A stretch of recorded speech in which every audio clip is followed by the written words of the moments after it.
People said the best akara in Lagos was at Freedom Junction in Surulere. They said even rich people from Ikoyi and Lekki sent their drivers there. They said when Mama Uju lifted the spoon and dropped the thick brown paste into hot oil, the bubbles sounded like songs, and the akara came out with crispy edges and a soft heart. Every morning, her small stand became a crowd. Keke riders, bankers, market women, boys in school uniforms, and the big men with clean cars all stood in one line like children waiting for story time. Some said our akara gave peace. Some said it gave energy. Some said after eating it, money started to come as if money had legs. No one asked too many questions because the taste was enough to make the questions sleep. But Lagos has eyes that never blink. Lagos hears whispers even when generators are shouting. Lagos keeps secrets in daylight and exposes them at night. So when strange things started to happen in the city, the whispers began. A popular artist did a show at Echo Hotel, and after eating akara from Freedom Junction, he forgot his lyrics on stage, like someone shook his head and the words fell out. A young banker who was rising fast lost his promotion because he could not count simple figures he used to count with closed eyes. A senator who always spoke with confidence started stammering during a TV interview, and people laughed until their ribs ached. The stories looked small on paper but big in the heart, because when destinies shift, the ground under your feet becomes like sand on the beach. The first person to worry loudly was Kamsi, a sweet-faced, sharp-eyed teacher who loved to write small stories on her phone. She taught at a public primary school near Ojuelegba and took a box every morning through Freedom Junction, where she bought akara and bread for the children who came to school hungry. She was dating Emeka, a quiet, hard-working tailor who had a shop by the corner of the junction. He was saving to open a fashion house and marry Kamsi in a big but simple wedding where everyone would eat jollof and dance until the moon got tired. Emeka always greeted Mama Uju with respect. He said the woman was like a mother to the street. She gave credit, she smiled, she prayed out loud. She even dashed akara to God's children, the boys who wiped windscreens and the girls who sold sachet water. But Kamsi's spirit did not rest. Each time she watched the queue of rich men and women sending their drivers to buy akara, her stomach tightened. She could not explain it. It was like seeing a bright cloth and not knowing there was a stain on the inside. One evening, on her way home, she saw a little girl standing near the stand. The girl could not be more than 10. She wore a simple yellow dress, carried a small Bible like a baby, and her hair was in clean cornrows. Her eyes were clear like water after rain, and she watched the frying pan the way a hawk watches a river. "My name is Adaora," the girl said softly when Kamsi stopped and smiled. "People call me Pastor Ada." Kamsi laughed a little. "Pastor? At your age?" Adara did not laugh. "Age is for counting birthdays," she said. "Calling is for work, and I have work." She pointed at the oil. "Sister, are you not seeing?" Kamsi looked again. The oil bubbled. The fire whispered. The akara turned brown. It looked normal. It smelled sweet. The queue was long as always, and the sun was going down behind tall houses. "I am not seeing anything bad," Kamsi said, feeling small shame in her chest. "What am I supposed to see?" Adara's voice fell like a secret. "Faces," she said. "I see faces in the oil. Faces of people who will sleep and forget their parts. Faces of people who will wake up and walk another person's journey. Some will become empty. Some will become full with what is not theirs. The exchange is sweet like honey on the first day, and bitter like bitter leaf on the second." Kamsi felt her throat close. She looked at Mama Uju. The woman was strong and beautiful in the way a tree is beautiful, rooted, wide, old but still fresh. Her red hair tie sat like a crown. Her smile was gentle, her voice warm. "Welcome, my children," she said to everyone, and when her eyes rested on Adaora, her smile trembled just a little, like a candle in small breeze. "Child, do you want akara?" Adaora did not move. "No, Mama, I want truth." The road swallowed the sound like a greedy thing. People were passing, but it felt as if time stopped to listen. A man in a suit coughed. A woman with gel nails hissed softly. One kekema wiped his forehead with the back of his hand. Mama Uju's spoon paused in the air. Truth is inside food, she said finally, her smile returning like a mask. If you eat with a clean heart, you will meet truth on the way. Adaora nodded like someone who already knew the answer to her own question. And if you eat with a hungry heart, she said, you will meet a bargain you did not make. That night, Kamsi could not sleep. She told Emeka everything. He loved her eyes when they were worried because worry made them bright. He held her hands and said, my love, Lagos is full of stories, but this Akara story is too wild. Mama Uju has been here for years. She helps people. She's like a guardian to this junction. Guardians can also hide keys, Kamsi replied softly. Another day came. The queue formed like a river. An expensive SUV stopped, and a young driver stepped down to buy 30 wraps of Akara for his billionaire boss in Victoria Island. The driver's name was Chike. He loved the music and loved a girl who sold plantain chips down the road. He smiled at Kamsi as he passed. Madam Teacher, he teased, your Akara is calling your name. Kamsi smiled weakly. Adara appeared again, like a small flame that refused to die. She stood close to the stand and began to pray in a voice so gentle that the noise of the street could not crush it. Father, expose what is hidden, cancel evil exchange, return stolen crowns, let the oil speak truth. The wind rose like it heard and agreed. Smoke curled into strange shapes. For a second, Kamsi saw what Adara saw, a flash of a face in the oil, crying, then smiling, then crying again. She stepped back and almost fell. Emeka caught her. You are shaking, he said. I saw something, Kamsi whispered. I saw a face. Before Emeka could answer, a small boy ran forward and snatched a piece of akara from the tray. He popped it into his mouth and grinned. But then his eyes rolled back for half a heartbeat. He stood still, then blinked and smiled like nothing happened. Only Adara noticed. She walked to him and placed her hand on his head. No exchange, she said. Back to sender. The boy yawned, scratched his head, and ran off laughing. Mama Uju watched Adara with a look that was not anger, not fear, not love, but a mixture that language could not hold. Later that night, rain came like drums. The street washed. The smell of fried oil washed too. Kamsi sat in Emeka's shop as he ironed a dress he made for a bride. The fabric shone, white like mercy. Do you believe me now? She asked. Emeka put down the iron. I believe that something is happening, he said, but I also believe there is a reason. People are not born evil the way people are born with dimples. Something pushes, something bends, something promises. So what do? We look for the promise, he said. The promise was buried in Mama Uju's past, like a box under a mango tree. Years ago, before the city knew her smile, she was a young widow in a village near Owerri. She had a baby girl with eyes like stars. There was no morning, and hunger was like a song that never ended. One night, her baby fell sick. The hospital wanted money she did not have. She ran out crying and met a woman in a black wrapper who never seemed to blink. The woman said, make a bargain with me, and your child will live. Sell your akara to the city. Feed them with joy, but the oil must carry a little of their crowns. Not enough to destroy, just enough to move the light and the shadow around. The rich will come to you because the world loves sweet traps. You will become safe. Your child will grow. When I need what I need, I will come. The next day, her baby rose as if death gave back what it borrowed. The bargain began. Lagos welcomed the Akara like a king. Years passed. The baby girl grew into a bright teenager who loved to sing in church and help her mother count money at night. One evening, the woman in a black wrapper returned. She said, it is time. She touched the girl's head and smiled like Pepe. The girl fell into a deep sleep and never woke up.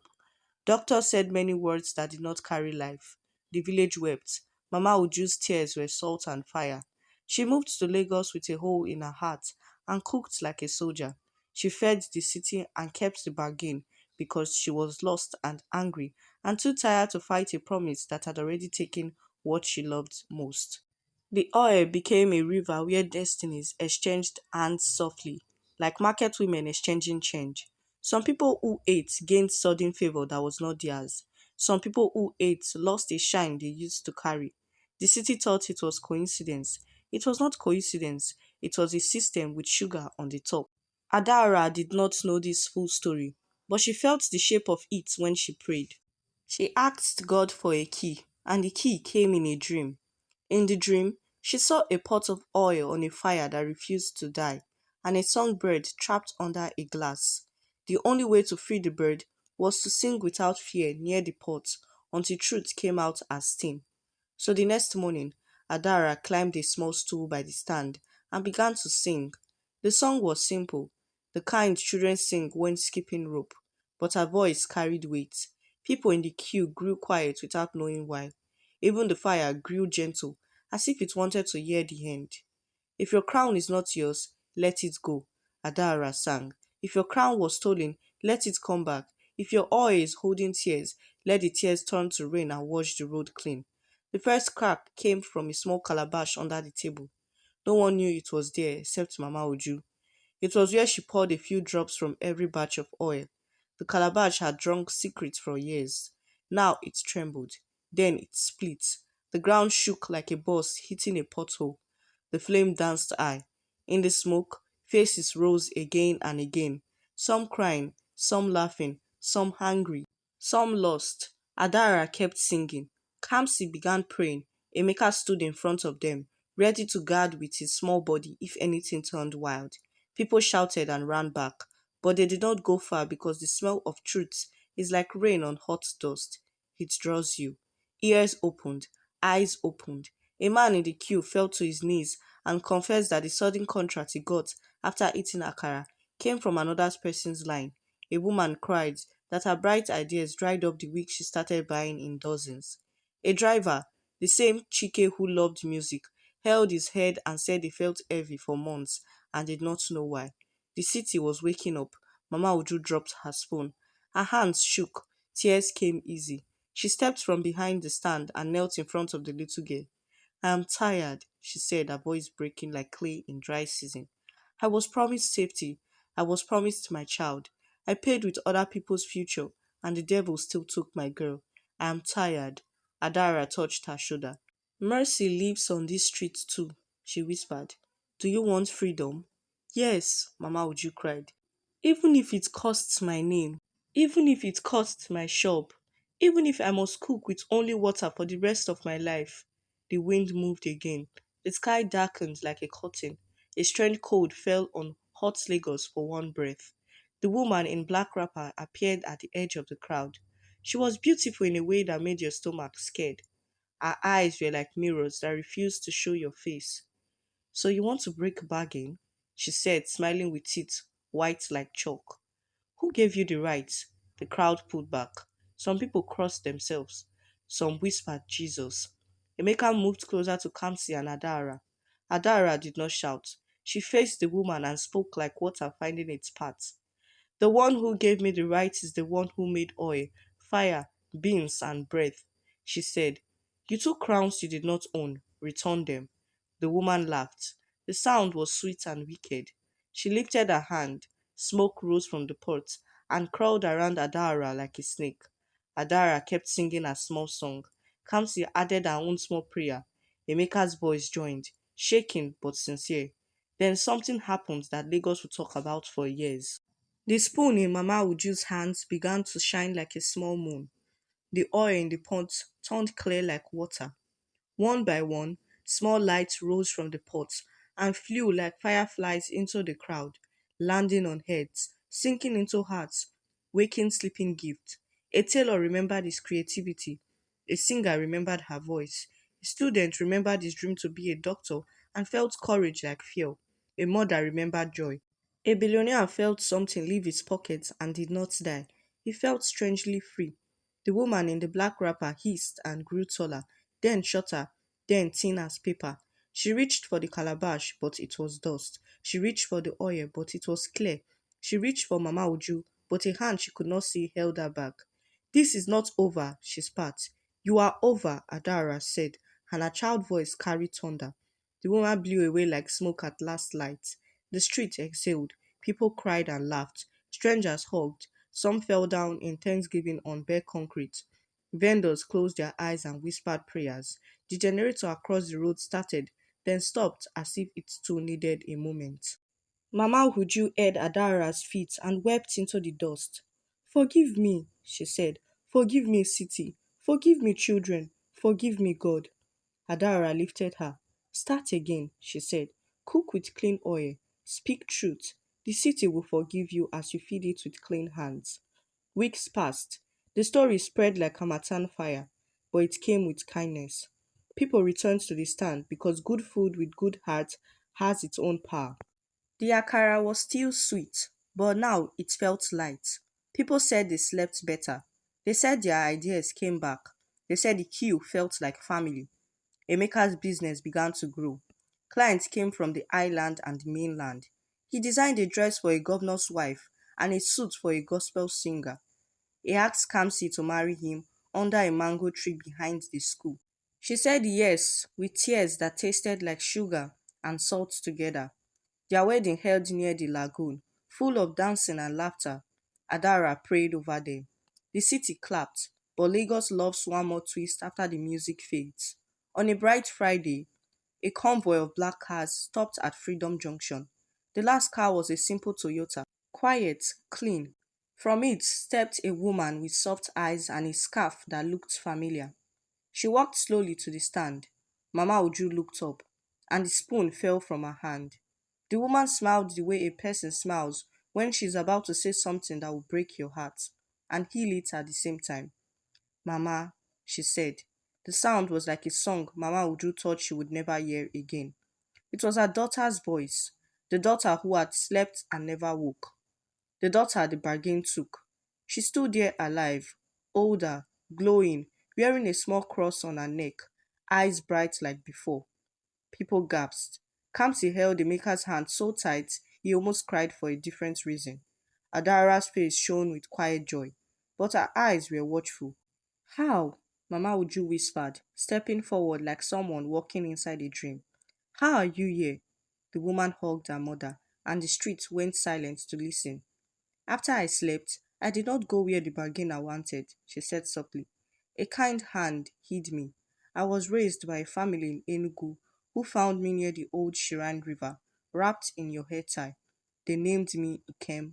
I have been looking for you for years, with this scarf as my only clue. A man told me about a woman at Freedom Junction whose smile looked like mine. I came to see. Lagos exploded with joy. Some danced, some cried, some bought akara and shared for free. Emeka ran to buy pure water for those who were fainting with happiness. But Adara did not leave her watch. She stepped close to the woman and gently touched the scarf. It was Mama Uju's old red hair tie. Adara closed her eyes and listened, the way a person listens for a heartbeat through a door. Inside the scarf was a small whisper. Not a demon, not a curse, but a question. Who wrapped you? Adara asked with kindness. Who brought you to the river? The woman blinked. Her smile shook. A woman, she said slowly, as if pulling a stone from her memory. She wore a black wrapper. The street held its breath again. She said she was saving me from my mother's sorrow. She said she would come back for me when my voice opened doors. She told me to keep the scarf to remember the sweetness on the day of return. Adara lifted the scarf to the light. It looked simple, but a thin thread glowed like a hidden snake. Adara turned to the crowd. The bargain tried to return through the back door, she said. The woman planned to use the lost and found joy to open a fresh window and restart the exchange with a new face. The woman called Ikem staggered. So my return is not just miracle, she whispered, fear touching her voice. It is also a trap. Adara held her hand. It was meant to be a trap, she said softly. But a trap can turn into testimony when truth stands guard. She walked to Mama Uju and pressed the scarf into her hands. Burn it, Adara said. Burn it now and let the streets be a witness. The crowd followed to the small patch of sand behind the stand. Someone brought a metal bowl. Someone else struck a match. The scarf caught fire and burned with a strange blue flame that smelled of old rain. As it burned, voices rose from it, whispers of promises, laughter that was not happy, the thin crying of lost crowns. Then the flame turned white, and the voices went quiet like night after a storm. When the ash cooled, the wind carried it away. People clapped like thunder. Mama Uju hugged her daughter. But her joy was humble, not proud. She had learned. She had drowned and come up with new eyes. She announced that from that day, every 10th plate of akara would be free for hungry children, and every bag of beans would be prayed over by Adaora before it touched the oil. Lagos smiled. The days that followed were bright. Emeka and Kamsi built a small foundation to feed and teach street kids before school. Chike married the plantain chips girl and started a small music studio. The senator who used to stammer came quietly to say thank you and sponsor boreholes in the area. People said the city felt lighter. But on a night when the moon was thin like a fingernail, a private party happened in Banana Island. There was music, there was laughter, there was a smell of fried food. A new caterer served hot akara with tiny gold flakes for decoration. The crowd admired the beauty and the taste. A billionaire smiled with greasy lips. A famous actress giggled. A big politician nodded, satisfied. The caterer turned to adjust her head tie. It was red. Her smile was gentle. Her eyes were mirrors that showed nothing. Only one child at the party saw her clearly. She was the daughter of the house help, a little girl who sometimes dreamed of Adaora's songs. The girl shivered and whispered to herself, Freedom Junction is safe, but the city is wild. The caterer carried the tray through the lights and the laughter, and for a heartbeat, just a heartbeat, the oil in the bowl beside her flashed a face that looked like the woman in the black wrapper and also did not look like her at all. The music rose, the night clapped, the tray moved, and Lagos, sweet Lagos, held its breath again. The end. Please kindly leave a comment, like, share, and don't forget to subscribe. Thanks for watching.